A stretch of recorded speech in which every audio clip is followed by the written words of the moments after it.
1,00,000 টাকা যাকাত 4 জন 5 জনকে দিত, একটা ভ্যান এক একজনকে কিনে দিত, একটা পান বিক্রি করার বাক্স যদি কাউকে বানায় দিত, সানাসুর বিক্রি করার জন্য 2,000-5,000 টাকার পুঁজি দিয়ে দিত। এটা করে ভ্যান চালায়া ওই সানাসুর বিক্রি করে সে তার পরিবারের খরচ চালাতে পারতো, ঠিক কিনা বলেন? সেজন্য যাকাত যথাযথভাবে দেওয়ার দরকার, যথা জায়গায় দেওয়ার দরকার। আর যাকাত দেওয়ার ক্ষেত্রে যদি কেউ পণ্য দেয়, শাড়ি যদি দেয়, লুঙ্গি যদি দেয়, উত্তমটা দেওয়ার দরকার। কারণ ওই দান আল্লাহর কাছে সবচাইতে বেশি প্রিয়। যেই দানটা নিজের প্রিয় জিনিস যদি দান করা হয়, নিজের পছন্দের জিনিস যদি দান করা হয়, ওই দানটা আল্লাহ তাআলার কাছে বেশি প্রিয়। এই জন্য আল্লাহ রাব্বুল আলামিন বলেন, লান তানালুল বিররা হাত্তা তুনফিকু মিম্মা তুহিব্বুন। পছন্দের জিনিস দান করলে দান কবুল হবে, নাইলে আমার যেটা পছন্দনীয় নয়, আমি আরেকজনের জন্য যদি সেটা পছন্দ করি, তাহলে মুমিনের কাজ হলো না। সেজন্য আমরা মানুষকে যা দান করব, সদকা করব, দিব, যেটা নিজে পছন্দ করি সেটা দিব ইনশাআল্লাহ। এজন্য নবীজি বলেন, ওয়া আহিব্বা লিন-নাস মা তুহিব্বু লিনাফসিক তাকুম মুসলিমা। ও আবু হুরায়রা, তুমি মানুষের জন্য সেটাই পছন্দ করবা যেটা তুমি নিজের জন্য পছন্দ করো। এরপরে নবীজি বলেন, ওয়ালা তুকসিরিয যিহকা ফাইন্না কাসরাতায যিহকি তুমিতুল কলব। হযরত আবু হুরায়রা রাদিয়াল্লাহু তাআলা আনহু কে রাসূলুল্লাহ সাল্লাল্লাহু আলাইহি ওয়াসাল্লাম বলেন, বেশি হাসবা না, ওয়ালা তুকসিরিয যিহকা, অত্যাধিক হাসবা না। কেন? ফাইন্না কাসরাতায যিহকি তুমিতুল কলব, কারণ অধিক হাসি অন্তরকে মৃত বানায়া দেয়। কিন্তু আজকের সমাজ আমাদের এমন হয়েছে, আমরা হাস্য রস কৌতুক এগুলার মাধ্যমে নিজেদেরকে অভ্যস্ত করে ফেলছি। শুধু তাই না, একটা সময় তো ওয়াজ মাহফিলের মধ্যে মাহফিল হইতো, মানুষ কান্নাকাটি করে আল্লাহর কাছে রোনাজারি করে আল্লাহ তাআলার কাছে দোয়া করে মাপ চেয়ে এরপরে বাড়িতে যাইতো। এখন ওয়াজ মাহফিলের ক্ষেত্রেও অনেক ক্ষেত্রে এমনটা হয়, অনেকে করে যে কোন হুজুর সবচাইতে বেশি হাসাইতে পারে, কোন হুজুর সবচাইতে বেশি কমেডি করতে পারে। আজকে অনেক মাহফিলের মধ্যে দেখি বিজ্ঞ উলামায়ে কেরাম তাদেরকে নিচে নাম দিয়া কৌতুক অভিনেতা, নাট্য অভিনেতা, এদেরকে প্রধান অতিথি, প্রধান মুফাসসির দিয়ে দিয়ে মাহফিলগুলোর আয়োজন করা হচ্ছে। হাস্যরস কৌতুক যারা করতে পারে তাদেরকে দিয়ে মাহফিল করা হচ্ছে। মনে রাখবেন, ওইখানে মানুষ বেশি আসতে পারে, কিন্তু ওটা নূর শূন্য, সার শূন্য, হেদায়েত শূন্য, ঠিক কিনা বলেন?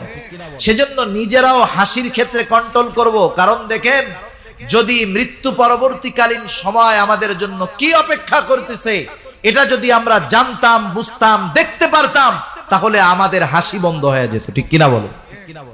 ওয়াযাক্কির ফাইন্নায যিকরা তানফাউল মুমিনিন।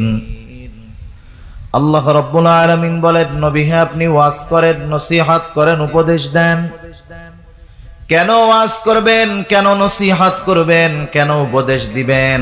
আল্লাহ তাআলাই বলেন, ওয়াযাক্কির ফাইন্নায যিকরা তানফাউল মুমিনিন।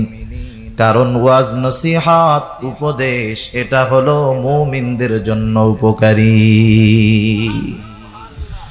রাসূল আকরাম সাল্লাল্লাহু আলাইহি ওয়াসাল্লাম নসিহত করেছেন, উপদেশ দিয়েছেন। রাসূলুল্লাহ সাল্লাল্লাহু আলাইহি ওয়াসাল্লামের ওয়াজের সিস্টেম আর আমাদের ওয়াজের সিস্টেমের মধ্যে একটু পার্থক্য আছে। আল্লাহর নবী সাহাবাদেরকে নামাজের পরে যখনই সুযোগ পাইতেন, সময় হতো, ওয়াজ করতেন, নসিহত করতেন। আবার অনেক সময় আমাদের অনেকের লোকের জামায়াত যদি কম হয়, ওয়াজ উঠে না, ওয়াজ হয় না। কিন্তু নবীজির জীবনী থেকে জানা যায়, নবীজির সাথে শ্রোতা মাত্র একজন, অথচ নবীজি ওই একজনকেও গুরুত্বপূর্ণ নসিহত করেছে। শ্রোতা মাত্র একজন, নবীজি ওয়াজ করেছেন।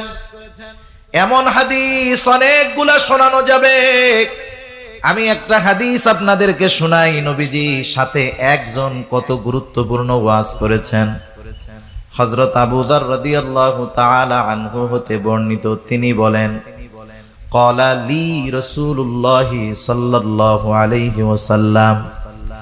হযরত আবু যর রাদিয়াল্লাহু তাআলা আনহু বলেন, রাসূলুল্লাহ সাল্লাল্লাহু আলাইহি ওয়াসাল্লাম আমার জন্য বললেন তথা আমাকে বললেন, ইয়া আবু যর, হে আবু যর, ইত্তাকিল্লাহা হাইথুমা কুনতা ওয়া আতবি'is সাইয়্যাতাল হাসানাতা তামহুহা ওয়া খালিকিন নাসা বিখুলুকিন হাসানিন।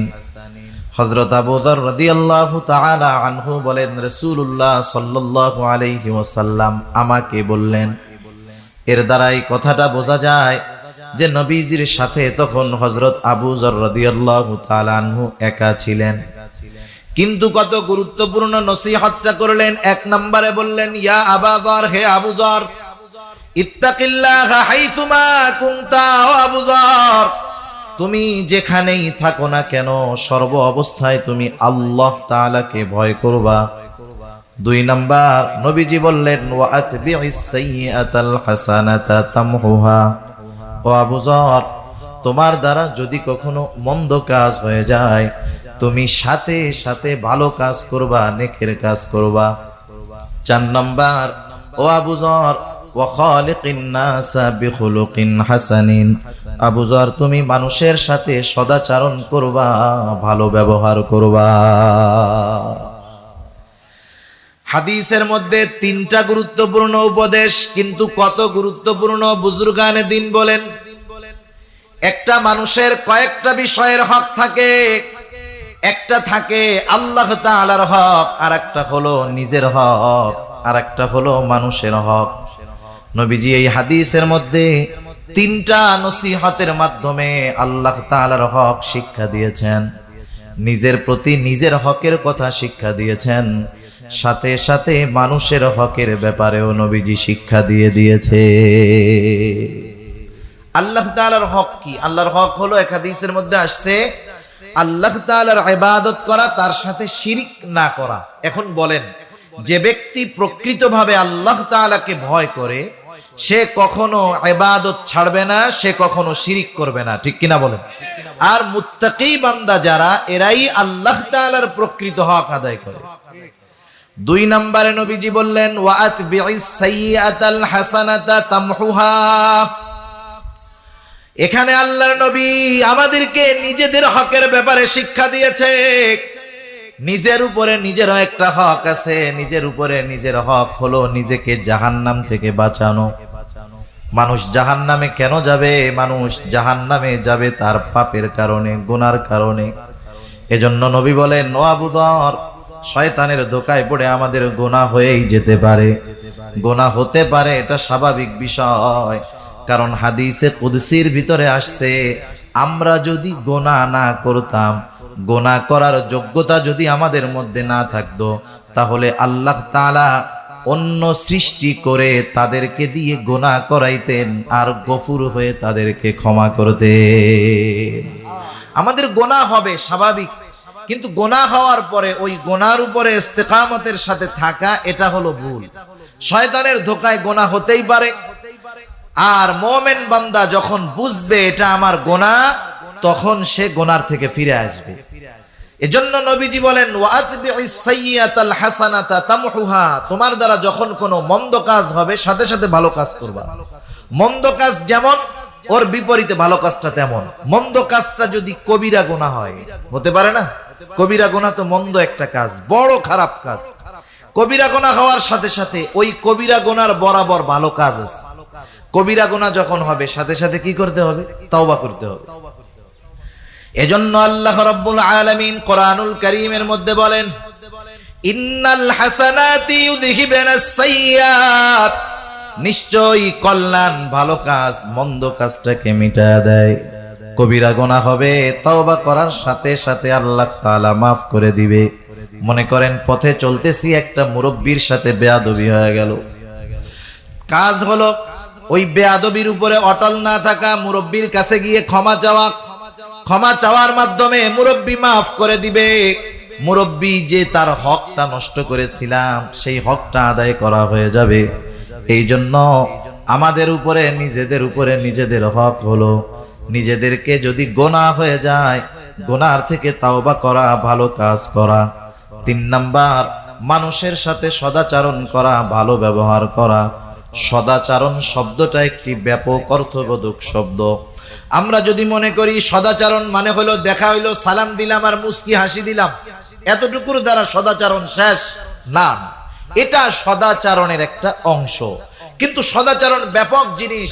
এক কথায় একটা মানুষের সাথে আমার মুআমালাত, মুআশারাত, লেনদেন, আচার আচরণ, ব্যবহার সব কিছু ঠিক রাখতে হবে। প্রত্যেকটা মানুষের হক আদায় করতে হবে। একজন মানুষের সাথে ভালো ব্যবহার করে কিন্তু নিজের মা বাবার সাথে খারাপ আচরণ করে, এ লোকটা সদাচারী হতে পারে না। সে মানুষের সাথে ভালো আচরণ করে ঠিক, কিন্তু মা বাবার হক আদায় করে না। প্রত্যেকটা মানুষের হক যে আদায় করে সেই ব্যক্তি মূলত সদাচরণকারী, সেই ব্যক্তি মূলত সদাচারী। যেমন দেখেন, স্বাভাবিকভাবে একজন মুরব্বী আমার কাছে কি পাওনা, আর আমি একজন ছোট মানুষ হিসেবে মুরব্বীর কাছে কি পাওনা। যেমন নবীজি বলেন, মাল্লাম ইয়ারহাম সগীরানা ওয়ালাম ইউক্কির কাবীরানা ফালাইসা মিন্না। নবীজি বলেন, যে ছোটকে স্নেহ করে না, ছোটকে দয়া করে না, ছোটর উপরে রহম করে না, আর যে বড়কে সম্মান করে না, নবীজি বলেন সে আমার উম্মত নয়। তাহলে সদাচরণ হলো বড়কে আমি শ্রদ্ধা করব, সম্মান করব, সেটা সে আমার কাছে প্রাপ্য, এটা তার হক। আমি যখন তার সাথে ভালো আচরণ করব, এর দ্বারা তার হক আদায় হবে। হক আদায় করার মাধ্যমে আমি সদাচারী হব। আবার যিনি ছোট, তার সাথে আমি স্নেহ, মায়া, মমতা, বাখা আচরণ করব, এটা তার পাওনা আমার কাছে। আমি যখন তার সাথে ভালো আচরণ করব, এটা ছোটর হক আদায় হবে, সদাচরণ করা হবে। এজন্য প্রত্যেকটা মানুষের হক যখন আমরা আদায় করব, আমরা তখন সদাচরণকারী হতে পারবো। তাহলে দেখেন কত গুরুত্বপূর্ণ একটি নসিহত নবীজি করেছেন। কয়জন শ্রোতার সামনে? একজন শ্রোতার সামনে। এই হাদিসের মধ্যে নবীজি আল্লাহর হকের শিক্ষা দিয়েছেন, নিজের হকের শিক্ষা দিয়েছেন, বান্দার হকের শিক্ষা আল্লাহর নবী দিয়ে দিয়েছেন। রাসূল আকরাম সাল্লাল্লাহু আলাইহি ওয়াসাল্লাম মসজিদে নববীর মধ্যে সাহাবাদেরকে নিয়ে ওয়াজ করতেন। আমি যেই হাদিসখানা আপনাদের খেদমতে পাঠ করেছি, তিরমিজির হাদিস। রাসূল আকরাম সাল্লাল্লাহু আলাইহি ওয়াসাল্লাম এই হাদিসের মধ্যে গুরুত্বপূর্ণ 5টি নসিহত আমাদের জন্য রেখে গিয়েছেন। হযরত আবু হুরায়রা রাদিয়াল্লাহু তাআলা আনহু হতে বর্ণিত হাদিস, তিনি বলেন, রাসূল আকরাম সাল্লাল্লাহু আলাইহি ওয়াসাল্লাম মসজিদে নববীর মধ্যে বসা সাহাবাদেরকে উদ্দেশ্য করে নবীজি বলতেছেন, মাইয়া খুযু আন্নি হাউলাইল কালিমাত। নবীজি বলতেছেন, তোমাদের মধ্যে এমন কে আছে যে আমার থেকে এই কথাগুলাকে নিবে, গ্রহণ করবে? তবে শর্ত হলো ফায়ামালু বিহিন, কথাগুলার উপরে আমল করতে হবে। শুধু তাই নয়, আও ইউআল্লিমু মাইয়া আমালু বিহিন, আর যে আমল করতে চায় তাকে কথাটা শিখায়া দিতে হবে। নিজে কথাগুলার উপরে আমল করবে, অন্য কেউ যদি আমল করতে চায় তাকেও কথাগুলা শিখায়া দিবে। হযরতে আবু হুরায়রা রাদিয়াল্লাহু তাআলা আনহু বলেন, আমি বললাম, আনা ইয়া রাসূলুল্লাহ, হে আল্লাহর রাসূল, আমি আছি, কথাগুলা আমি নিজে আমল করব, সাথে সাথে যারা আমল করতে চায় তাদেরকেও আমি শিখায়া দিব। হযরত আবু হুরায়রা রাদিয়াল্লাহু তাআলা আনহু, দেখেন আল্লাহর নবীর সাহচর্যে ছিলেন মাত্র 3 বছরের কিছু বেশি হবে এরকম, কিন্তু সবচাইতে বেশি হাদিস বর্ণনাকারী উনি, ঠিক না? একটু আগে হযরত আমার আগে যে বিষয় আলোচনা করতেছিলেন সুহবতের ব্যাপারে, নবীজির সাথে তো আরো অনেকে ছিলেন, কিন্তু আবু হুরায়রা রাদিয়াল্লাহু তাআলা আনহু চম্বুকের মতো লাইগা নবীজির সাথে, চম্বুকের মতো, যার কারণে সর্বাধিক হাদিস বর্ণনাকারী হযরতে আবু হুরায়রা রাদিয়াল্লাহু তাআলা আনহু। সেজন্য সুহবতের বড় দাম। আমরা বুজুর্গানে দিন আহলে হক উলামায়ে কিরামের সাথে সম্পর্ক রাখবো, থাকবো। আমরা অনেক সময় মনে করি সুহবত মনে হয় পীর সাহেব হুজুর আসলে তার সাথেই থাকতে হবে, শুধু তা না, বিষয়টা এমন না। আপনার মসজিদের ইমাম যিনি, আপনি যার পিছনে নামাজ পড়েন তিনি মুত্তাকি মানুষ না? আপনি নাইলে সবচাইতে বড় ইবাদত তার দ্বারা সম্পাদন করতেছেন, তার পেছনে আদায় করতেছেন। সেজন্য আপনার মসজিদের ইমামের সাহচর্য আপনাকে গ্রহণ করতে হবে, তার সাথে সম্পর্ক ভালো থাকতে হবে। তাহলে কি হবে? ইমামের যেই চিন্তাধারা, মন মানসিকতা, একটা সময় আমি আপনি যখন তার সাথে থাকবো, তার চিন্তাধারা, তার ইখলাস আমার আপনার মধ্যে প্রবেশ করবে, ঠিক কিনা বলেন? হযরত আবু হুরায়রা রাদিয়াল্লাহু তাআলা আনহু দাঁড়ায় গেলেন, বললেন, কুলতু আনা ইয়া রাসূলুল্লাহ, আল্লাহর রাসূল আমি আছি, আমি নিজে কথাগুলা শিখবো, নিজে আমল করব, এবং যারা শিখতে চায় আমি তাদেরকেও শিখায়া দিব। হযরত আবু হুরায়রা রাদিয়াল্লাহু তাআলা আনহু বলেন, ফাখাযা বিয়াদি ফাআদ্দা খামসা, রাসূল সাল্লাল্লাহু আলাইহি ওয়াসাল্লাম আমার হাতটাকে চেপে ধরলেন। মানুষ কখন আরেকজনের হাত চেপে ধরবে? আপনি যদি একজন অপরিচিত মানুষ, আপনি যদি তার হাত চাইবা ধরেন, গায়ে হাত দেন, সে মাইন্ড করবে, মনে মনে খারাপ মনে করবে। অনেক সময় দেখবেন দুই বন্ধু একসাথে পথ চলতেছে, ঘনিষ্ঠ মানুষ, কাছের মানুষ, হঠাৎ করে গুরুত্বপূর্ণ কথা বলবে, কি করে এরকম হাতটা চাইতে ধরে, ঠিক না? যে আমার দিকে শুনে, এটা কেন করে? মোহাব্বতের কারণে করে, গুরুত্ব বোঝানোর জন্য করে, যেন আমার কথাটা বেশি গুরুত্ব দিয়ে শুনে।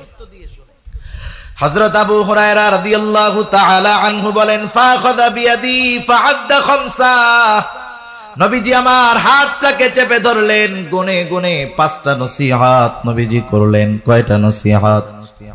এত গুরুত্বপূর্ণ এই নসিহতগুলা, নবীজি এই নসিহতগুলার মধ্যে কত গুরুত্বপূর্ণ বিষয় রেখেছেন ইনশাআল্লাহ আমরা জানবো। হযরত আবু হুরায়রা রাদিয়াল্লাহু তাআলা আনহু বলেন, ক্বালা রাসূলুল্লাহ সাল্লাল্লাহু আলাইহি ওয়াসাল্লাম, রাসূল সাল্লাল্লাহু আলাইহি ওয়াসাল্লাম বললেন, 1 নাম্বার নসিহত, ইত্তাকিল মাহারিমা তাকুন আ'বাদান নাস। দেখুন, আমরা সবাই কিন্তু আবেদ হতে চাই, আমরা প্রত্যেকেই চাই আবেদ হতে, কিন্তু মূল আবেদকে সেটার পরিচয় জানা নাই। আমরা আবেদ বলতে বুঝি যে নামাজ 5 ওয়াক্ত তো যথাযথভাবে পড়েই, তাহাজ্জুদ, আওয়াবিন, ইশরাক সব কিছু পড়ে, কোনো নফল আমল ছাড়ে না, সেই লোকটাই মনে হয় সবচাইতে বড় আবেদ। বিষয়টা কিন্তু এটা না। যারা এটা করে তারা তো ভালোর উপরে ভালো, নূরুন আলা নূর। কিন্তু যেই মানুষগুলা ইবাদত কম করে তারাও আবেদ হতে পারে। আমরা অনেক সময় মনে করি সফলতার জন্য অনেক ইবাদত প্রয়োজন, না, সফলতার জন্য ভেজাল মুক্ত ইখলাসওয়ালা ইবাদত প্রয়োজন, ঠিক কিনা বলেন? মুসনাদে আহমদের একটা হাদিস শোনাই আপনাদের, একাধিকবার হাদিসটা আসছে। রাসূল আকরাম সাল্লাল্লাহু আলাইহি ওয়াসাল্লাম একদিন ফজরের নামাজের পূর্ব মুহূর্তে সাহাবাদেরকে নিয়ে মসজিদের মধ্যে বসা, নবীজি হঠাৎ করে বলতেছেন, এখন যেই ব্যক্তি দরজা দিয়ে প্রবেশ করবে সে জান্নাতি। এই ঘোষণা দেওয়ার সাথে সাথে সব সাহাবীর নজর চলে গেল দরজার দিকে। কোন সে সৌভাগ্যবান ব্যক্তি এখন দরজা দিয়ে ঢুকবে? সবাই তাকায় দেখলো, একটা লোক ঢুকলো, তার দাড়ি বেয়ে তার অজুর পানি পড়তেছে, বাম হাতের মধ্যে জুতা। লোকটা মসজিদের মধ্যে প্রবেশ করলো। প্রথম দিন গেল, দ্বিতীয় দিন আবার ফজরের নামাজের পূর্বে নবীজি বলতেছেন, শোনো, এখন যেই ব্যক্তি দরজা দিয়ে ঢুকবে সে জান্নাতি। সবাই আবার দরজার দিকে তাকিয়ে দেখে গতদিন যেই ব্যক্তি প্রবেশ করেছিল, গতদিন যেই অবস্থা ছিল আজকেও তার সেই অবস্থা। তার মানে দাড়ি দিয়ে পানি ঝরতেছে, বাম হাতের মধ্যে তার জুতা। 2 দিন চলে গেল, তৃতীয় দিন আবার নবীজি বলতেছেন, শোনো, এখন যেই ব্যক্তি দরজা দিয়ে ঢুকবে সে জান্নাতি। সবার নজর দরজার দিক। তৃতীয় দিনও তাকায় দেখলো, গত 2 দিন যেই ব্যক্তি ঢুকেছে আজকেও সে। দাড়ি দিয়ে অজুর পানি পড়তেছে, বাম হাতের মধ্যে তার জুতা। বলেন তো, একটা ব্যক্তির ব্যাপারে পরপর 3 দিন নবীজি যেই ঘোষণা দিলেন যে সে জান্নাতি, ওই লোকটা যে জান্নাতি এ ব্যাপারে কোনো সন্দেহ আছে নাকি? কোনো সন্দেহ নেই। এক হাদিসের মধ্যে লোকটার নাম আসছে, আর এক হাদিসের মধ্যে আসে নাই। যে হাদিসের মধ্যে আসছে বোঝা যায় যে উনি হযরতে সাদ রাদিয়াল্লাহু তাআলা। পরপর 3 দিন যখন ওনার ব্যাপারে এমন ঘোষণা, সাহাবাদের মধ্যে একজন সাহাবী, তার নাম হলো আব্দুল্লাহ ইবনে আমর ইবনুল আস রাদিয়াল্লাহু তাআলা আন। হযরতে আব্দুল্লাহ ইবনে আমর ইবনুল আস রাদিয়াল্লাহু তাআলা আনহু চিন্তা করতেছেন, নবীজি ওই লোকটার ব্যাপারে পরপর 3 দিন জান্নাতের সুসংবাদ দিল, নিশ্চয়ই লোকটার এমন কোন স্পেশাল আমল আছে যার কারণে নবীজি এই জান্নাতের ঘোষণা দিয়েছে, কিন্তু স্পেশাল আমলটা জানা যাবে কেমনে? তিনি চিন্তা করলেন, লোকটার বাড়িতে আমার অবস্থান করতে হবে। হযরতে আব্দুল্লাহ ইবনে আমর ইবনুল আস লোকটাকে গিয়ে বলল, ভাই আমি 3টা দিন তোমার বাড়িতে মেহমান হতে চাই, সারা দিন থাকবো না, শুধু রাতে অবস্থান করতে চাই, কোনো সমস্যা আছে নাকি? উনি বললেন, না কোনো সমস্যা নাই। আসলে ওনার তো মেহমান হিসাবে থাকা উদ্দেশ্য নয়, বরং উনি দেখতে চান এই লোকটা রাতের বেলায় কি আমল করে। স্বাভাবিক, মানুষ তার স্পেশাল আমলগুলা অধিকাংশ ক্ষেত্রে রাতের বেলায় করে। ভালো কাজ যারা করে তারাও স্পেশাল আমল রাতের বেলা করে। আবার মোটামুটি যারা মাশাআল্লাহ চুরি ডাকাতি করে, রাস্তায় গাড়ি ঠেক দেয়, এই আমল যারা করে তারাও মাশাআল্লাহ রাতের বেলায় করে, ঠিক না? এটা হলো ওদের স্পেশাল আমল। আর ভালো মানুষ, বুজুর্গ আহলুল্লাহ যারা, এদের স্পেশাল আমল রাতের বেলায়। আব্দুল্লাহ ইবনে আমর ইবনুল আস ওনার সাথে চলে গেলেন বাড়িতে, এশার নামাজ পড়লেন, দুজন একসাথে বাড়িতে গেলেন। ওনাকে থাকতে দেওয়া হলো এক ঘরে। উনি খেয়াল করতেছেন যে লোকটা কি করে। তিনি দেখলেন এশার নামাজ পড়ে উনি ঘরে ঢুকলো, ঘুমায় গেল। হযরতে আব্দুল্লাহ ইবনে আমর ইবনুল আস সারা রাত সজাগ, অপেক্ষমান, কখন ঘুম থেকে উঠবে আর স্পেশাল আমল করবে। উনি অপেক্ষা করতে করতে একটা সময় রাত শেষ হয়ে গেল, ফজরের আজান হয়ে গেল, ঘুম থেকে উঠে নাই।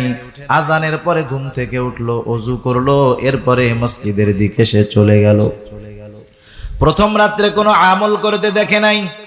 উনি চিন্তা করলেন হয়তো কোনো কারণবশত একদিন মিস হতেই পারে। আবার দ্বিতীয় রাত উনি খেয়াল করলেন এশার নামাজ পড়ে লোকটা ঘরের মধ্যে ঢুকলো, ঘুমায় গেল। উনি সারা রাত সজাগ, অপেক্ষা করতেছেন এই বুঝি ঘুম থেকে উঠে। কিন্তু দেখতে দেখতে দাঁড়ায় থাকলো, সজাগ থাকলো, কিন্তু ওঠার নামে কোনো খবর নাই। ফজরের আজান দিল, তারপরে ঘুম থেকে উঠলো। উনি চিন্তা করলেন 2 দিন বাদ গেল, যেই লোকটা কোনো ধারাবাহিক আমল করে পরপর 3 দিন বাদ যেতে পারে না। তৃতীয় রাতে এশার নামাজ পড়ে আবার 2 জন বাড়ির দিকে যায়। হযরতে আব্দুল্লাহ ইবনে আমর ইবনুল আস দেখলো আল্লাহর বান্দা এশার নামাজ পড়ে ঘুমায়, আর ফজরের আজান দিলে ঘুম থেকে উঠলো। এবার আর কৌতূহল চাপায় রাখতে পারে নাই। 3 দিন পরে বলতেছে, ও ভাই শোনো, আমি 3টা রাত তোমার বাড়িতে অবস্থান করেছি এই কারণে নয় যে আমার বাড়িতে থাকার সমস্যা, বরং তোমার বাড়িতে পরপর 3 দিন অবস্থান করার কারণ হলো আগে পরপর 3 দিন ফজরের নামাজের পূর্বে নবীজি আমাদেরকে বলেছে এখন যেই ব্যক্তি দরজা দিয়ে ঢুকবে সে জান্নাতি। আমরা পরপর 3 দিন দেখলাম নবীজির ঘোষণার পরে যেই লোকটা দরজা দিয়ে ঢুকলো সেই লোকটা হলা তুমি যে জান্নাতি কোনো সন্দেহ নাই। আমি তোমার বাড়িতে 3টা রাত অবস্থান করার কারণ হলো আমি দেখতে চেয়েছিলাম তুমি কোন স্পেশাল আমল করো, কিন্তু আমি 3টা রাত জাগ্রত থাকলাম, তোমাকে তো আমি কোনো আমল করতে দেখলাম না। 3 রাত্র জাগলাম, কোনো আমল করতে দেখলাম না, অথচ নবীজি তোমার ব্যাপারে বলল যে তুমি জান্নাতি বান্দা। হযরতে সাদ রাদিয়াল্লাহু তাআলা আনহু বলেন, শোনো ভাই, নবীজি আমার ব্যাপারে যেহেতু এমন বলেছেন আলহামদুলিল্লাহ, তবে তুমি যেই আশায় আমার বাড়িতে 3টা রাত জাগ্রত থেকেছো আমার এমন কোনো কিছু নাই। আমি ফরজ বিধানগুলা মানি, হারাম হালাল বেছে চলি, আর রাতের বেলা যখন ঘুমাতে যাই আমি সবাইকে মাফ করে দিয়ে ঘুমাতে চাই। অন্তরের মধ্যে কারো ব্যাপারে হিংসা বিদ্বেষ রাখি না। আমাকেও যারা কষ্ট দেয় তাদেরকে ক্ষমা করে আমি আমার অন্তরটাকে পরিষ্কার করে রাতের বেলা ঘুমাতে যাই। এতটুকু আমল আমার বেশি, এর চাইতে বেশি কিছু নয়। একটু চিন্তা করে দেখেন, আমরা তো যেই জামানায় বসবাস করি আমরা হলাম সমালোচনার ওস্তাদ। নিজের কি আছে এটা নাই, আরেকজন কি করলো না করলো এ ব্যাপারে মাশাআল্লাহ আমরা খুব এক্সপার্ট, খুব ভালো পারি। একজন সাহাবী তার আমল এতটুকু, আমরা পারলে সমালোচনা করে বসতাম যে এতটুকু আমল করে সাহাবী হয় কেমন। অনেক সময় আমাদের সমালোচনার ভাবটা হলো এইরকম যে দেখেন অনেক সময় আমি মাগরিবের নামাজের পরে 6 রাকাত আওয়াবিন পড়ি, কিন্তু আমার ইমাম পড়ে না, এই ব্যক্তি আল্লাহওয়ালা হয় কেমন।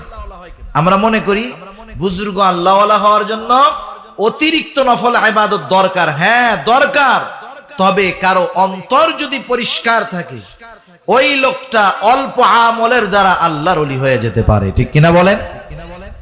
তা যাই হোক, যে কথার থেকে গেলাম যে সফল হওয়ার জন্য, আবেদ হওয়ার জন্য অনেক ইবাদতের দরকার হয় এমনটা নয়।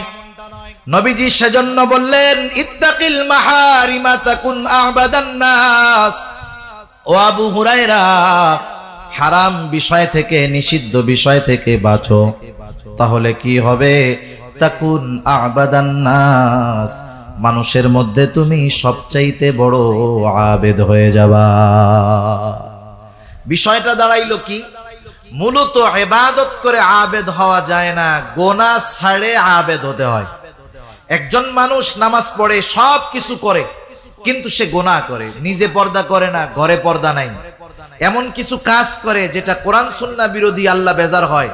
এই লোকটা যত ইবাদত করুক না কেন, ও নিজেকে যত আবেদ মনে করুক না কেন, গোনাহ ছাড়তে পারে নাই, ও আবেদ হতে পারে নাই, ঠিক কিনা বলে?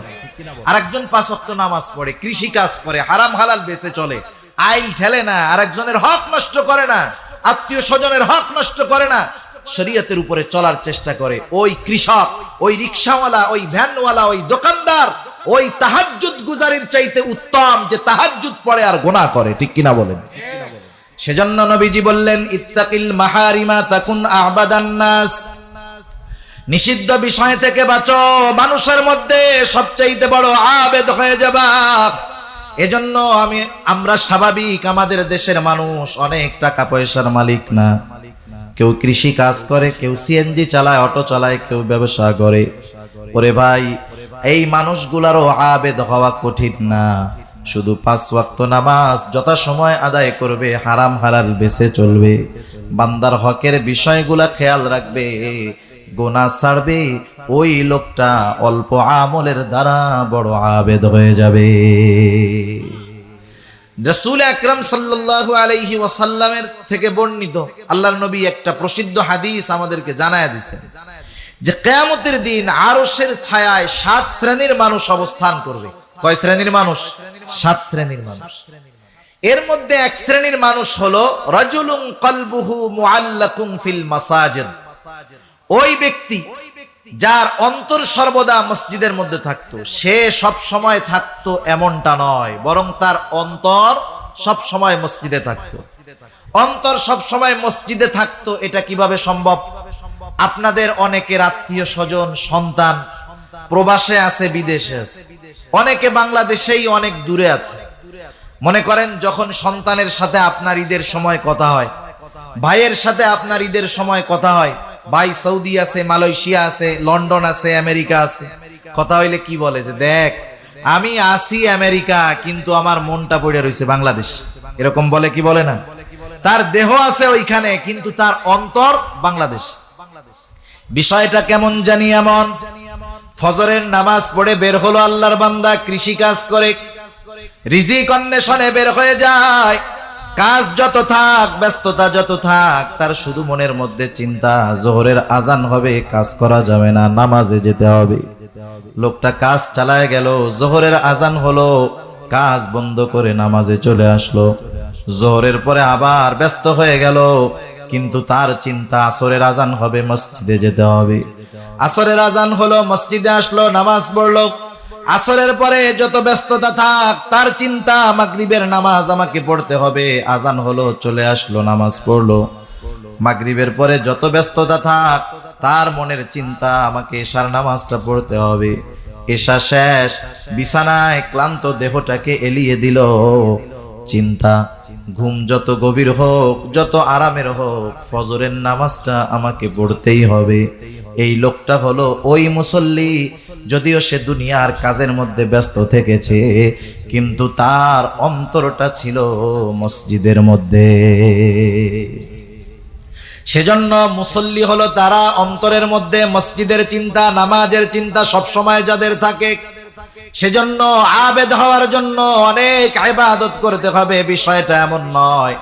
অনেক সাধারণ মানুষ মনে করে আমরা আল্লাহর ওলি কেমনে হবো, আমরা তো রুজি রুটি গোছাইতে গিয়াই নফল ইবাদতের সুযোগ পাই না। বিষয়টা এমন নয়। আমরাও যদি গুনার থেকে বাঁচতে পারি, আবেদের তালিকায় সাধারণ মানুষের নামগুলাও উঠে যাবে। রাসূল আকরাম সাল্লাল্লাহু আলাইহি ওয়াসাল্লামের দ্বিতীয় নসিহত, ওয়া আরদা বিমা কাসামাল্লাহু লাকা তাকুন আগনান নাস। নবীজি হযরত আবু হুরায়রা রাদিয়াল্লাহু তাআলা আনহুকে বলতেছে, ও আবু হুরায়রা, আল্লাহ রাব্বুল আলামিন তোমার জন্য যতটুকু নির্ধারণ করে রাখছে অতটুকুর উপরে তুমি সন্তুষ্ট থাকো, তাইলে লাভ কি হবে? নবীজি বলেন, তাকুন আগনান নাস। আল্লাহ তাআলা যতটুকু নির্ধারণ করেছে অতটুকুর উপরে যদি তুমি সন্তুষ্ট থাকতে পারো, তুমি মানুষের মধ্যে সবচাইতে বড় ধনী হয়ে যাবা। গোনা ছাড়লে বড় আবেদ, গোনা ছাড়লে বড় আবেদ। আর আল্লাহ তাআলা যতটুকু নির্ধারণ করে রাখছেন ওর উপরে যদি সন্তুষ্ট থাকা যায়, তাহলে হবে সবচাইতে বড় ধনী। মূলত ধনী কে? যার অঢেল সম্পদ আছে সে মূলত ধনী নয়, যার চাহিদা নাই মূলত সে ধনী। আর চাহিদা নাই এটা অন্তরের বিষয়। এজন্য নবীজি বলেন, আল গিনা গিনান নাফস। অন্তরের ধনী হলো প্রকৃত ধনী। যারা অঢেল টাকার মালিক, সম্পদের মালিক, খোঁজ নিয়ে দেখবেন এদের ব্যাংক লোনের, ব্যাংক ঋণের শেষ নাই, চাহিদার শেষ নাই। 5টা বাড়ি আছে, আরো 5টা হওয়ার চিন্তা ভাবনা তার। রাসূল আকরাম সাল্লাল্লাহু আলাইহি ওয়াসাল্লাম এক হাদিসের মধ্যে বলেন, বনি আদমের পেট কবরের মাটি ছাড়া ভরবে না। সে যদি স্বর্ণের একটা জমিন পায়, ও আরেকটা স্বর্ণের জমিনের আশা করবে। সেজন্য বনি আদমের পেট কিছুতে ভরবে না। বনি আদমের পেট ভরাতে পারে একমাত্র কবরের মাটি, ঠিক কিনা বলেন? সেজন্য চাহিদাকে যদি নিয়ন্ত্রণ করা যায়, কারণ দেখেন আমরা যারা তাকদিরে বিশ্বাস করি, তাকদিরে বিশ্বাস করি না সবাই? আমরা সবাই তাকদিরে বিশ্বাস করি। এটা ঈমানের অন্যতম একটি ভিত্তি। অতুমিনা বিল কদরি খাইরিহি ওয়া শাররিহি মিনাল্লাহি তাআলা। তাকদীর বিশ্বাস করতে হবে যে তাকদীরের ভালো মন্দ সব কার তরফ থেকে হয়? আল্লাহ রাব্বুল আলামিন আমার আপনার জন্য সব কিছু নির্ধারণ করে রেখেছেন। অনেক ক্ষেত্রে যারা তাকদীরে বিশ্বাস করে না, তারা প্রচেষ্টা এবং পরিশ্রমে বিশ্বাসী। তারা এই কথা বিশ্বাস করে যে আমার প্রচেষ্টা, আমার চেষ্টা, আমার পরিশ্রমের মাধ্যমেই আমার সফলতা আসবে। কিন্তু মুমিন প্রচেষ্টাকেও তাকদীরের একটা অংশ মনে করে। আমি প্রচেষ্টা করব, মেহনত করব, পরিশ্রম করব, তাকদীরে যদি আল্লাহ তাআলা লিখে রাখে তাহলেই আমি সেটা পাবো। তাকদীরে বিশ্বাসী মানুষগুলা ডিপ্রেশন মানে টেনশনে ভোগে কম। তাকদীরে বিশ্বাসী মানুষগুলা স্ট্রোক করে কম। হার্ট স্ট্রোক করে না, হার্ট অ্যাটাক করে না। যারা তাকদীরে বিশ্বাস করে এই ধরনের মানুষগুলা এই ধরনের রোগ থেকে মুক্ত থাকে বেশি। আজকে সারা দুনিয়ার মধ্যে আত্মহত্যার প্রবণতা দিন যাচ্ছে আর বাড়তেছে।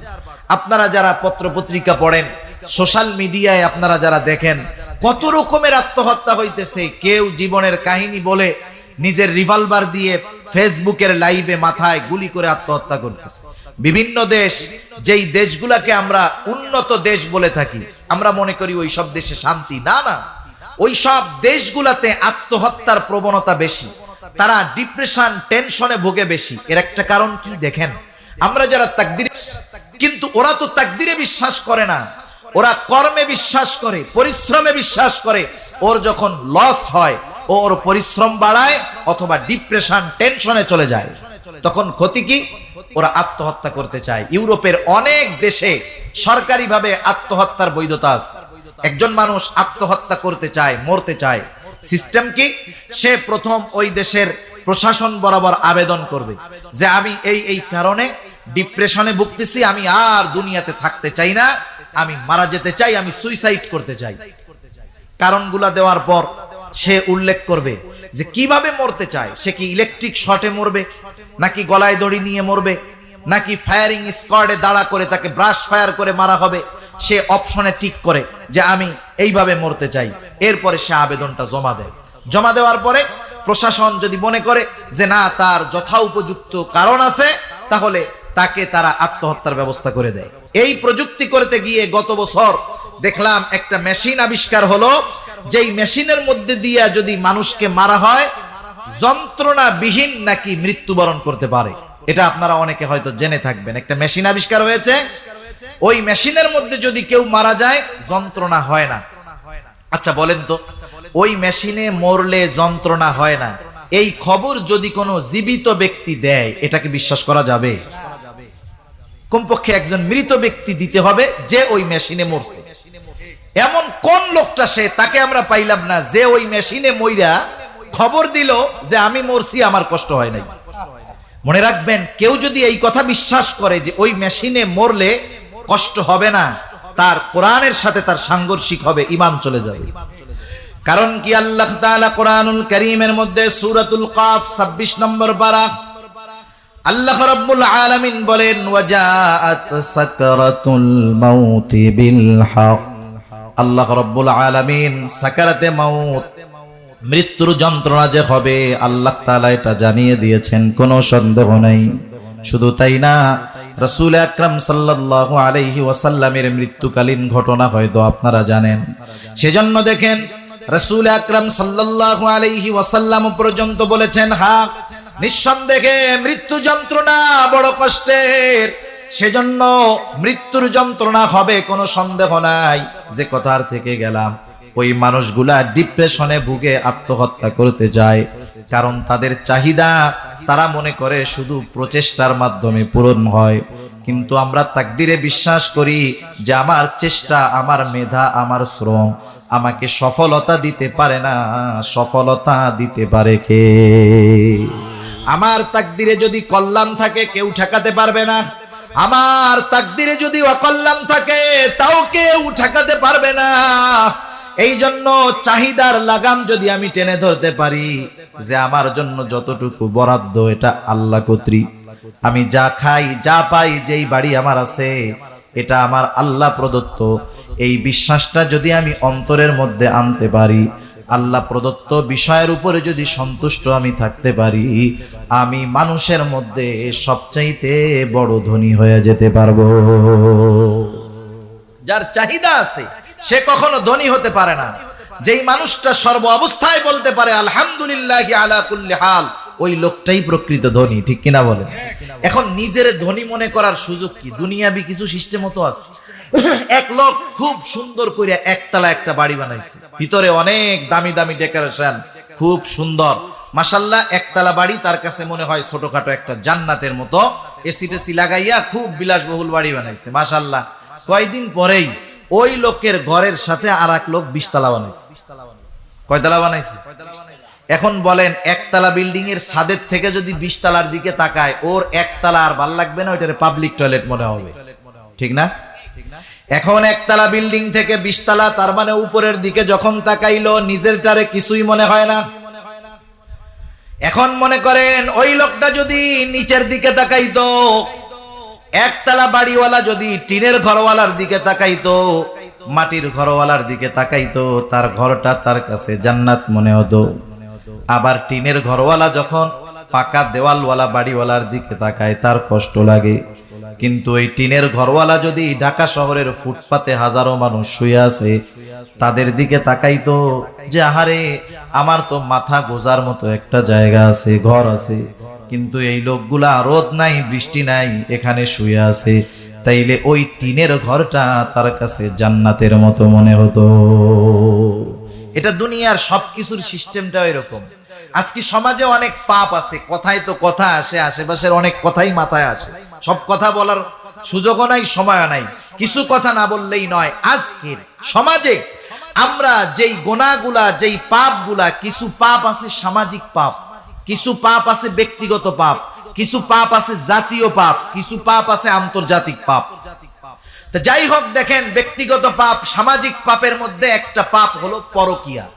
আছে না এই জঘন্য পাপ সমাজে? এটা কেন হয়? অনেক ক্ষেত্রে সমাজের মধ্যে অনেক পাপের মধ্যে একটা পাপ, স্বামী স্ত্রীর মধ্যে সম্পর্ক ভালো নাই। এটা কেন হয়? এটার কারণ হলো, দেখেন, ওই একতলা বাড়িওয়ালা, ওই সুন্দর বাড়িওয়ালাও যখন 20 তলার দিকে তাকায়, এই সুন্দর বাড়ি একতলাওয়ালার বাড়িটাও তখন তার কাছে খারাপ লাগে। নজর হলো এমন এক জিনিস, শয়তান যখন ঘরে স্ত্রী থাকার পরেও সে পরস্ত্রী, পর নারীর দিকে যখন নজর দেয়, ওই নারী যত খারাপ হোক না কেন দেখতে, শয়তান ওই পর নারীকে তার চোখে সুন্দরভাবে সাজায় দেয়।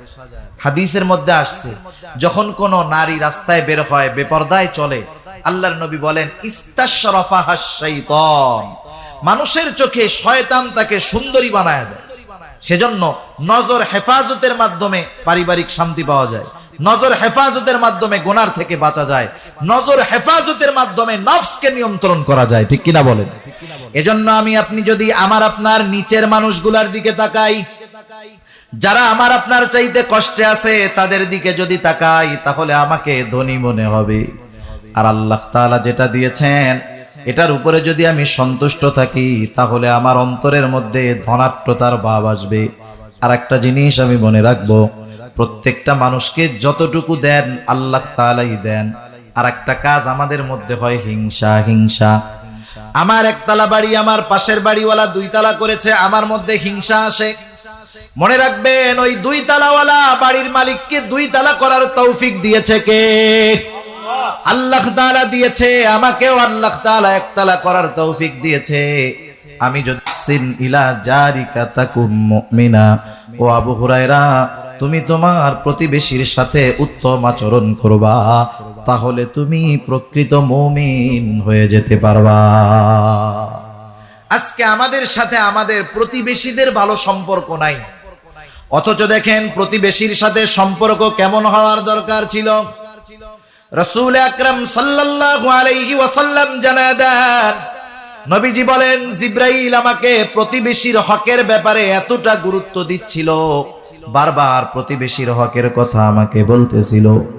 আমি মনে করেছিলাম হয়তো আল্লাহ সুবহানাহু ওয়া তাআলা প্রতিবেশীকেও ওয়ারিশ বানায়া দিবে, অথচ সেই প্রতিবেশীদের সাথে আমাদের খারাপ সম্পর্ক। আমরা প্রতিবেশীদেরকে কষ্ট দেই, অথচ আল্লাহর নবী বললেন আহসিন ইলা জারিক, তুমি তোমার প্রতিবেশীর সাথে ভালো আচরণ করো। আমাদের খাসলাত হলো, আমি যেটা চাই আমি সেটা করি না। আমি যেটা চাই আমি সেটা করি না। আমি সব সময় চাই যে মানুষ আমার সাথে ভালো আচরণ করবে, কিন্তু আমি কর্কশ মার্কা আচরণ করি মানুষের সাথে। আমি চাই যে মানুষ আমারে সালাম দিবে, কিন্তু আমি আরেকজনকে সালাম দিতে রাজি নাই। আমি চাই মানুষ আমার সাথে নম্র ব্যবহার করবে, কিন্তু আমি মানুষের সাথে নম্র ব্যবহার করি না। আমি চাই যে মানুষ আমাকে দেখলে চেয়ার ছেড়ে দাঁড়ায় আমারে জায়গা দিবে, কিন্তু আমি আরেকজনকে দিতে রাজি নাই। সেজন্য আমি যেটা কামনা করি আমাকে সেটা করতে হবে আরেকজনের সাথে। সেজন্য প্রতিবেশীর সাথে সদাচরণ করব, ভালো ব্যবহার করব। অনেক সময় আমাদের সমাজে হয়, আমি সম্পদওয়ালা, টাকাওয়ালা, আমার প্রতিবেশী গরিব, আমি তাকে তুচ্ছ তাচ্ছিল্য করি। অথচ দেখেন নবীজি এটা মানা করেছেন, আমি আমার ক্ষেত্র থেকে যেটা করব, আমি কখনো প্রতিবেশীকে কষ্ট দিব না, প্রতিবেশীর কষ্টের কারণ হব না। প্রতিবেশী যদি কষ্ট দেয় আমি সবর করব। তাহলে কি হবে? আমি খাঁটি মুমিন হয়ে যেতে পারবো। আমাদের দেশের সমস্যা কি, মাঝে মধ্যেই দেখি প্রতিবেশীর সাথে আরেক প্রতিবেশীর দ্বন্দ্ব লাগছে। কি নিয়া? যে ওর মুরগি ওই জায়গায় ডিম পারছিল, ও ডিম দেয় নাই, বলছে আমার জায়গায় পারছে আমার ডিম। এইটা নিয়ে প্রতিবেশীর মধ্যে মারামারি, খুনোখুনি হয়ে যায়। হয় কি হয় না? 2 বছর আগে এক জায়গায় এক বাড়িতে হাঁস গেছে। হাঁস তো আর ওয়াজ নসিহত করলে বুঝবে না। হাঁস বুঝবে? হাঁস গেছে, হাঁস তো আর জানে না যে ওনার প্রতিবেশী ওনার দুশ্মন। না বুঝা হাঁস ভুলে চলে গেছে। হাঁস কেন আসলো এটা নিয়ে দুজনের মধ্যে মারামারি, একজন স্পট ডেড, জায়গায় মারা গেছে। সেজন্য আমি যদি এই চিন্তা করি, প্রতিবেশীর হাঁস মুরগি বাচ্চা কাচ্চা আসছে, আসতেই পারে, একটু কষ্ট হতেই পারে, আমি একটু সবর করি। আমি একটু সবর করি, তাতে কি আসে যায়। কিন্তু আমরা প্রতিবেশীকে সহ্য করতে পারি না। কেন পারি না? আমি হেডাম দেখাই যে আমার ভাই একটা এসপি, আমার ভাই একটা বড় নেতা, আমার ভাই একটা অমক। কিন্তু বলেন তো, গভীর রাতে যদি আমার বাড়িতে আগুন ধরে, আমার বাড়িতে আগুন নেভানোর জন্য ওই এসপি, ডিসি, বড় অফিসার, বড় নেতা এসে পানি দিবে না, আমার প্রতিবেশী আগে এসে সে পানি দিবে, ঠিক কিনা বলেন? কিন্তু তার সাথে যদি আমার সম্পর্ক খারাপ হয়, ও কবে আলহামদুলিল্লাহ, ধরছে ধরুক, পুইড়া যা থাকে, ঠিক কিনা বলেন? গভীর রাতে আমি যদি অসুস্থ হই, আমার ক্ষমতাধর ভাই বন্ধু ওরা আসবে না, ওরা আসার আগে আমার প্রতিবেশী আমাকে সাহায্য করবে, আমাকে হসপিটালে নিবে।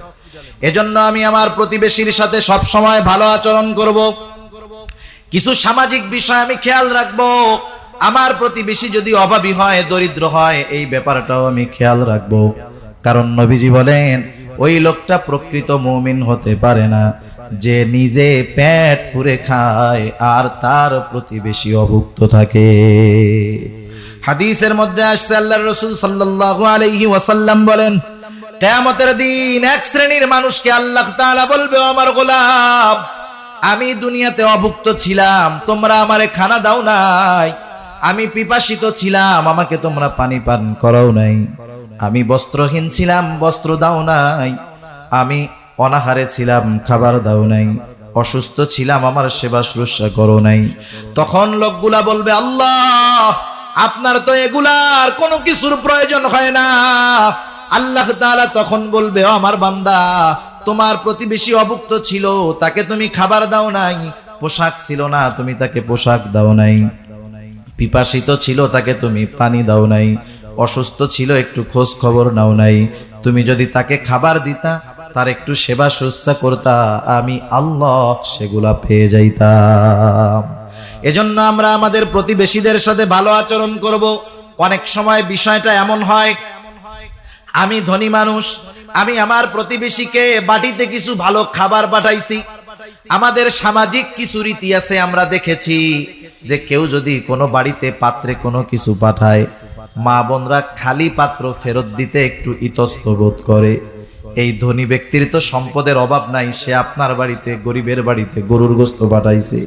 কিন্তু গরিব মানুষ, তার তো আর এমন ভালো অ্যাবিলিটি নাই, সে একটু নরমাল তরকারি বাটির মধ্যে দিয়া যখন বড় লোকের বাসায় বাটিটা ফেরত দেয়, অনেক ক্ষেত্রে অনেক মানুষ আছে ওইটা দেখা নাক ছিটকায়, আছে না নাই? আরে এটার কি দরকার ছিল, দূর, এগুলো আমরা খাই নাকি? খবরদার, ও যদি আপনার বাটিতে একটা পচা তরকারিও দেয়, আপনি হাসির সাথে গ্রহণ করেন যে আলহামদুলিল্লাহ ভালো। আপনি সে চলে যাওয়ার পরে খাইতে পারেন নাই, ফালায়া দেন, আপনি না খান, কোনো সমস্যা নাই। কিন্তু সে যখন দিবে তখন হাসি মুখে গ্রহণ করবেন, কারণ সে ওই জিনিসটা বড় আশা নিয়ে আসছে আপনার আমার কাছে। আমি যদি একটু মুখটা কালা করি, এতে তার অন্তরটা ছানখান হয়ে যাবে। সেজন্য আমরা হাসি মুখে গ্রহণ করব, খাই না খাই এটা পরের কথা। এই বিষয়গুলো আমরা খেয়াল রাখবো। রোজার মাসে এরকম অনেক জায়গায় হয়, আমরা দেখছি ধনী মানুষ ইফতার দিয়েছে অনেক রকমের আইটেম দিয়া, গরিব মানুষ খায় কি, সে একটু সুলা বুনছে, একটু মুড়ি দিছে, দেইখা তিরস্কার করে, দূর, এইগুলাকে আমরা খাই না। খবরদার, যেটা দিবে হাসি মুখে আমি গ্রহণ করব, এর দ্বারা প্রতিবেশী খুশি হবে, তার সাথে সম্পর্ক ভালো থাকবে। আরেকটা বিষয় আছে, আমার বাড়ি 2 তালা, প্রতিবেশীর বাড়ি নিচে। অনেক সময় আমরা জানালা দিয়ে ময়লা পানি ফালাই, অনেক সময় থুতু ফালাই, কাশি ফালাই। আমার পোলার আইছে মুখ প্রস্রাব, কি করে, জালনা দিয়া মেশিন চালায়া দেয়, আছে না?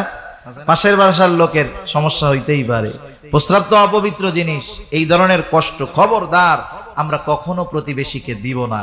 সেজন্য আমরা পণ করব, আমাদের নিয়ত হবে এইটা, আমি প্রতিবেশীকে কষ্ট দিব না, কষ্টের কারণ হব না। যদি সে একটু কষ্ট দেয়ও, আমি একটু সবর করব ইনশাআল্লাহ। এজন্য নবীজি বলেন, আহসিন ইলা জারিকা তাকুম মুমিনা।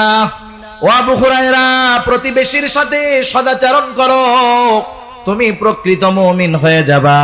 এরপরে নবীজি বলেন, ও আহিব্বা লিন্নাস মা তুহিব্বু লিনাফসিক। ও আবু হুরায়রা, মানুষের জন্য তুমি সেটাই পছন্দ করবা যেটা তুমি নিজের জন্য পছন্দ করো। সর্বক্ষেত্রে এই জিনিসটা করতে হবে, দান সাদকার ক্ষেত্রে হোক, কাউকে হাদিয়া দেওয়ার ক্ষেত্রে হোক, এই বিষয়টা আমাদেরকে খেয়াল রাখার বিষয়। আমরা কি করি, আমরা অনেক সময় আমাদের ছেঁড়া টাকার নোটগুলা চলে না, আরে ভিক্ষুকও নেয় না, দোকানদারও নেয় না, চিন্তা করে কেউ না নেয় না নিক, জুমার দিন দান বাক্স কোন জায়গা বলাবে? হ্যাঁ, মসজিদের মধ্যে ছেঁড়া 100 টাকার নোট দিয়া এবার 90 টাকা ফেরত নিল, মনে মনে কয় যাক মাশাল্লাহ, 1 নম্বরে ছেঁড়া টাকা চালাইলাম, আবার সাথে সাথে 10 টাকা দান করার নেকিও লাভ করলাম। খবরদার, এটা আমরা করব না। আবার দেখেন, এই যে সময় আসতেছে, মানুষে এখন অনেক ধনীরা যাকাত দিবে। যাকাতের ক্ষেত্রে দেখবেন আমাদের দেশে বড় বড় দোকানগুলোর মধ্যে টাঙানো আছে, এখানে যাকাতের কাপড় পাওয়া যায়, যাকাতের লুঙ্গি পাওয়া যায়। একমাত্র দেশ বাংলাদেশ যেই জায়গায় যাকাতের লুঙ্গি আর কাপড় পাওয়া যায়। আপনাদেরকে জিজ্ঞাসা করি, যেই আল্লাহর বান্দারা যাকাত হিসাবে এই লুঙ্গি আর এই শাড়ি গরিবদেরকে দেয়, বলেন তো ওই লোকটা সেই লুঙ্গি নিজে পরবে নাকি? সে জীবনেও নিজে পরবে না। এমন লুঙ্গি দেয় যে একবার ধোয়ার পরে ওইটা লুঙ্গি না তেনা বোঝাই যায় না, ঠিক কিনা বলেন? কাপড়গুলো এরকম দেয়, অথচ দেখেন যারা যাকাত দেয় এরা মনে করে যে আমি যাকাত দিয়ে বড় কাজ করে ফেলতেছি। বিষয়টা তা না। যাকাত যারা নিচ্ছে তাদের যাকাত নেওয়া ফরজ না, বরং যাকাত যিনি দিচ্ছেন তার যাকাত দেওয়া ফরজ। এই মানুষগুলা তার থেকে যাকাত নিয়ে তার বিপদকে দূর করে দিচ্ছে, ঠিক কিনা বলেন? এই টেন্ডেন্সি নিয়ে যদি মানুষ দান সাদকা করত, তাহলে আজকে যাকাতের মাধ্যমে সমাজের অনেক মানুষের দরিদ্রতা চলে যেত, অনেক মানুষ স্বাবলম্বী হতো। 1 লক্ষ টাকা যাকাত হইছে, দাওয়াত দেয় 200 জন রে, 500 টাকা করে বাজেট, কি 200 টাকার লুঙ্গি আর 300 টাকার একটা শাড়ি, ধুমসে 200 জন রে দিছে। পত্রিকা খবর দিয়া যে অমক সাহেব 200 মানুষকে যাকাত দান করেছেন। অথচ চিন্তা করেন, এই 200 জন রে যাকাত দিল, 500 টাকার যাকাতের মাধ্যমে এই লোকটার ন্যূনতম কোনো উপকার হবে না। বরং যদি একটু সিস্টেম পরিবর্তন করত, সে যদি এই 1 লক্ষ টাকা যাকাত 4 জন 5 জনকে দিত, একটা ভ্যান এক একজনকে কিনে দিত, একটা পান বিক্রি করার বাক্স যদি কাউকে বানায় দিত, সানাসুর বিক্রি করার জন্য 2000-5000 টাকার পুঁজি দিয়ে দিত, এটা করে ভ্যান চালায়া ওই সানাসুর বিক্রি করে সে তার পরিবারের খরচ চালাতে পারতো, ঠিক কিনা বলেন? সেজন্য যাকাত যথাযথভাবে দেওয়ার দরকার, যথা জায়গায় দেওয়ার দরকার। আর যাকাত দেওয়ার ক্ষেত্রে যদি কেউ পণ্য দেয়, শাড়ি যদি দেয়, লুঙ্গি যদি দেয়, উত্তমটা দেওয়ার দরকার। কারণ ওই দান আল্লাহর কাছে সবচাইতে বেশি প্রিয়। যেই দানটা নিজের প্রিয় জিনিস যদি দান করা হয়, নিজের পছন্দের জিনিস যদি দান করা হয়, ওই দানটা আল্লাহ তাআলার কাছে বেশি প্রিয়। এই জন্য আল্লাহ রাব্বুল আলামিন বলেন, লান তানালুল বিররা হাত্তা তুনফিকু মিম্মা তুহিব্বুন। পছন্দের জিনিস দান করলে দান কবুল হবে, নাইলে আমার যেটা পছন্দনীয় নয়, আমি আরেকজনের জন্য যদি সেটা পছন্দ করি, তাহলে মুমিনের কাজ হলো না। সেজন্য আমরা মানুষকে যা দান করব, সাদকা করব, দিব, যেটা নিজে পছন্দ করি সেটা দিব ইনশাআল্লাহ। এজন্য নবীজি বলেন, ওয়া আহিব্বা লিন-নাস মা তুহিব্বু লিনাফসিক তাকুম মুসলিমা। ও আবু হুরায়রা, তুমি মানুষের জন্য সেটাই পছন্দ করবা যেটা তুমি নিজের জন্য পছন্দ করো। এরপরে নবীজি বলেন, ওয়ালা তুকসিরিয যিহকা ফাইন্না কাসরাতায যিহকি তুমিতুল কলব। হযরত আবু হুরায়রা রাদিয়াল্লাহু তাআলা আনহু কে রাসূলুল্লাহ সাল্লাল্লাহু আলাইহি ওয়াসাল্লাম বলেন, বেশি হাসবা না, ওয়ালা তুকসিরিয যিহকা, অত্যাধিক হাসবা না। কেন? ফাইন্না কাসরাতায যিহকি তুমিতুল কলব, কারণ অধিক হাসি অন্তরকে মৃত বানায়া দেয়। কিন্তু আজকের সমাজ আমাদের এমন হয়েছে, আমরা হাস্য রস কৌতুক এগুলার মাধ্যমে নিজেদেরকে অভ্যস্ত করে ফেলছি। শুধু তাই না, একটা সময় তো ওয়াজ মাহফিলের মধ্যে মাহফিল হইতো, মানুষ কান্নাকাটি করে আল্লাহর কাছে রোনাজারি করে আল্লাহ তাআলার কাছে দোয়া করে মাপ চেয়ে এরপরে বাড়িতে যাইতো। এখন ওয়াজ মাহফিলের ক্ষেত্রেও অনেক ক্ষেত্রে এমনটা হয়, অনেকে করে যে কোন হুজুর সবচাইতে বেশি হাসাইতে পারে, কোন হুজুর সবচাইতে বেশি কমেডি করতে পারে। আজকে অনেক মাহফিলের মধ্যে দেখি বিজ্ঞ উলামায়ে কেরাম তাদেরকে নিচে নাম দিয়া কৌতুক অভিনেতা, নাট্য অভিনেতা, এদেরকে প্রধান অতিথি, প্রধান মুফাসসির দিয়ে দিয়ে মাহফিলগুলোর আয়োজন করা হচ্ছে। হাস্যরস কৌতুক যারা করতে পারে তাদেরকে দিয়ে মাহফিল করা হচ্ছে। মনে রাখবেন, ওইখানে মানুষ বেশি আসতে পারে, কিন্তু ওটা নূর শূন্য, সার শূন্য, হেদায়েত শূন্য। ঠিক কিনা বলেন? সেজন্য নিজেরাও হাসির ক্ষেত্রে কন্ট্রোল করব। কারণ দেখেন, যদি মৃত্যু পরবর্তীকালীন সময় আমাদের জন্য কি অপেক্ষা করতেছে, এটা যদি আমরা জানতাম, বুঝতাম, দেখতে পারতাম, তাহলে আমাদের হাসি বন্ধ হয়ে যেত। ঠিক কিনা বলেন?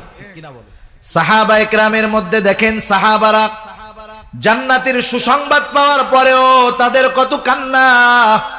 অনেক ঘটনা বলা যাবে, একটা ঘটনা বলে আমি আমার আলোচনা শেষের দিকে যাব। হযরতে উসমান রাদিয়াল্লাহু তাআলা ওনার উপাধি হলো যিন-নূরাইন। রাসূল আকরাম সাল্লাল্লাহু আলাইহি ওয়াসাল্লামের দুইটি কন্যা ওনার সাথে নবীজি বিবাহ দিয়েছিলেন। প্রথম জন বিবাহ দিলেন, সে মারা গেল। নবীজি দ্বিতীয় আরেকটি কন্যা ওনার সাথে বিবাহ দিলেন, সেও মারা গেল। নবীজি এবার বলতেছে, ও উসমান, আমার তো আর অবিবাহিত কন্যা নাই, আমার যদি আরো একটা কন্যা থাকতো আমি সেই কন্যাটাও তোমার সাথে বিবাহ দিতাম। আশারায়ে মুবাশশারা, জান্নাতের সুসংবাদ প্রাপ্ত 10 জন সাহাবীর মধ্যে অন্যতম হযরত উসমান রাদিয়াল্লাহু তাআলা আন। ওনার ব্যাপারে নবীজির কেমন ঘোষণা! সাহাবারা যখন হিজরত করে মক্কা থেকে মদিনায় গেছে, মদিনায় সাহাবাদের খাবারের পানির বড় কষ্ট শুরু হয়ে গেল। এখন তো আমার আপনার পানি যদি প্রয়োজন হয়, ডিপ টিউবওয়েল ফিট করলেই তল থেকে পানি পাওয়া যায়। আরব দেশ ওই সিস্টেম তো নাই, কুয়ার মাধ্যমে পানি উত্তোলন করা হতো। যেই পানিটা পান করার উপযুক্ত ছিল, সোপেও পানি, সেই কুয়ার মালিক ছিল একজন। আর একটা যে কুয়া ছিল সেটার পানি ছিল পান করার অনুপযুক্ত। যদি সবাইকে পানি দিত, কিন্তু মুসলমানদেরকে সহজে পানি দিত না। নবীজির কাছে খবর আসলো, ইয়া রাসূলুল্লাহ, সাহাবাদের পানির কষ্ট হচ্ছে, খাবারের পানির অভাবে তারা কষ্টে আছে। ওই তার কুয়া থেকে আমাদেরকে যথাযথভাবে পানি নিতে দেয় না। নবীজি এবার বললেন, কে আসো ওদের কাছ থেকে ওই কুয়াটা কিনে মুসলমানদের পানির কষ্ট দূর করে দিবা। সাহাবারা তো প্রস্তুত সবাই। এ পাশ দিয়া কাছে খবর চলে গেছে যে মুহাম্মদ সাল্লাল্লাহু আলাইহি ওয়াসাল্লাম এই ঘোষণা দিছে যে তোমার কাছ থেকে কুয়া কিনে মুসলমানদের পানির কষ্ট দূর করা হবে। বাজারের সিস্টেম কি? সিস্টেম হলো, যখন যেই জিনিসের ক্রাইসিস আসে, কৃত্রিম সংকট হোক আর প্রকৃত সংকট হোক, আমরা 2 টাকার জিনিস 20 টাকা বানাইতেও দ্বিধাবোধ করি না। ঠিক কিনা বলেন? যেই জিনিসের ডিমান্ড যখন বেশি, সুযোগ মতো তখন পাবলিক ওইটার দাম বাড়ায় দেয়। এর কানে যখন খবর গেছে, এক একজন সাহাবী দাম নিয়ে যায়, টাকা নিয়ে যায়, প্রকৃত দামের চাইতে বহুগুণ বেশি দাম চায়। সাহাবার কাছ থেকে কুয়া কিনতে ব্যর্থ হয়ে গেল। হযরত উসমান রাদিয়াল্লাহু তাআলা আনহুর কাছে খবর গেল, ও উসমান, মুসলমানদের পানির কষ্ট, শুধু তাই নয়, নবীজি এমনটা বলেছেন, তোমাদের মধ্যে কে আছো যে কাছ থেকে কুয়া কিনে মুসলমানদের পানির কষ্ট দূর করে দিবা? হযরত উসমান রাদিয়াল্লাহু তাআলা আনহু এই মজলিসে ছিলেন না। ওনার কানে যখন খবর গেল যে কেউ ওই থেকে কুয়া কিনতে পারে নাই, হযরত উসমান রাদিয়াল্লাহু তাআলা আনহু চলে গেলেন। কুয়া কত বিক্রয় করতে চাও? তুমি কত দিতে চাও? হযরত উসমান রাদিয়াল্লাহু তাআলা আনহু বলে, যত চাও তোমাকে তত দিব। যেই দাম চেয়েছে, আল্লাহর নবীর জামাতা হযরত উসমান রাদিয়াল্লাহু তাআলা ওই দাম দিয়ে ইয়াহু থেকে কুয়াটাকে কিনে নিল। শুধু তাই না, মুসলমানদের জন্য কুয়াটাকে ওয়াকফ করে দিল। নবীজির কাছে খবর আসলো, ইয়া রাসূলুল্লাহ, মুসলমানদের পানির কষ্ট দূর হয়ে গেছে। কেমন করে হলো? বলতেছে, আপনার জামাতা ওসমান কাছ থেকে বহু গুণ বেশি দাম দিয়ে কুয়াটা কিনে নিয়েছে। কেনার পরে নিজের মালিকানায় রাখে নাই, মুসলমানদের জন্য ওয়াকফ করে দিয়েছে। নবীজি তখন বলেছিলেন, শোনো, ওসমান কাছ থেকে কুয়া কিনে নাই, ওসমান আল্লাহ তাআলার কাছ থেকে জান্নাত কিনে নিয়েছে। যার ব্যাপারে নবীজির এমন ঘোষণা, সেই ওসমান রাদিয়াল্লাহু তাআলা আনহু কান্না করতেন। কবর দেখলে কান্না করতেন। জিজ্ঞাসা করা হতো, ও উসমান, আপনি কেন কান্না করেন? নবীজি তো আপনার ব্যাপারে এমন সুসংবাদ দিয়েছে, আপনি কেন কান্না করেন? হযরত ওসমান রাদিয়াল্লাহু তাআলা আনহু বলতেন, শোনো ভাই, নবীজি জান্নাতের সুসংবাদ দিয়েছেন ঠিক, কিন্তু এই কবরে আমার সাথে কেমন আচরণ করা হবে নবীজি এটা বলেন নাই। সেজন্য আমরা এখন রমাদান মাস চলতেছে, রমজান মাস, রোজার মাস, আল্লাহ তাআলার কাছ থেকে ক্ষমা পাওয়ার মাস। কেমন গুরুত্বপূর্ণ মাস! রাসূল আকরাম সাল্লাল্লাহু আলাইহি ওয়াসাল্লাম একদিন মেম্বারের মধ্যে উঠতেছেন, প্রথম সিঁড়িতে পা দিলেন, নবীজি বললেন আমিন। দ্বিতীয় সিঁড়িতে পা দিলেন, নবীজি বললেন আমিন। তৃতীয় সিঁড়িতে পা দিলেন, নবীজি বললেন আমিন। সাহাবারা কোনোদিন নবীজিকে এমন আচরণ করতে দেখে নাই। মেম্বার থেকে নামার পরে জিজ্ঞাসা করা হলো, ইয়া রাসূলুল্লাহ, আপনি সিঁড়িতে ওঠার সময় পরপর 3 বার আমিন বললেন, কারণ কি? নবীজি বললেন, শোনো, আমি যখন প্রথম সিঁড়িতে পা দিলাম, জিবরাইল আমিন আমার কাছে আসলো, দোয়া করলো, বলল, শোনেন, যেই ব্যক্তি রমাদান মাস পেল কিন্তু নিজেকে ক্ষমা করাতে পারলো না, সে ধ্বংসক। আমি বলেছি আমিন। 2 নাম্বার, যেই ব্যক্তি মাতা পিতা উভয়কে অথবা দুজনের একজনকে পেল কিন্তু তাদের সন্তুষ্টি কামনার মাধ্যমে জান্নাত অর্জন করতে পারলো না, সে ধ্বংস হোক। আমি বলেছি আমিন। তৃতীয়ত, সে দোয়া করেছে, আপনার নাম শুনে যারা দুরূদ পড়লো না তারা ধ্বংস হোক। আমি বলেছি আমিন। চিন্তা করে দেখেন, দোয়া করেছে রূহুল আমিন জিবরাইল আলাইহিস সালাম, আর আমিন বলেছে রহমাতুল লিল আলামিন। বলেন তো, এই দোয়া যে কবুল হয়েছে কোনো সন্দেহ আছে নাকি? কোনো সন্দেহ নাই। সেজন্য রমাদান মাস চলতেছে, সময় চলে যাচ্ছে, আমাদের আল্লাহ তাআলার কাছে রোনাজারি করে, কান্নাকাটি করে ক্ষমা অর্জন করার দরকার। সেজন্য হাসি ঠাট্টা তামাশার মধ্যে সময় না কাটাইয়া আল্লাহ তাআলার দরবারে রোনাজারি করার দরকার, কান্নাকাটি করার দরকার। আল্লাহ তাআলা কোরআনুল কারীমের মধ্যে বলেন, ফালইয়াদহাকু কলিলা ওয়ালইয়াবকু কাসীরা। আল্লাহ তাআলা বেশি হাসতে মানা করেছেন, বেশি কান্না করতে বলছেন।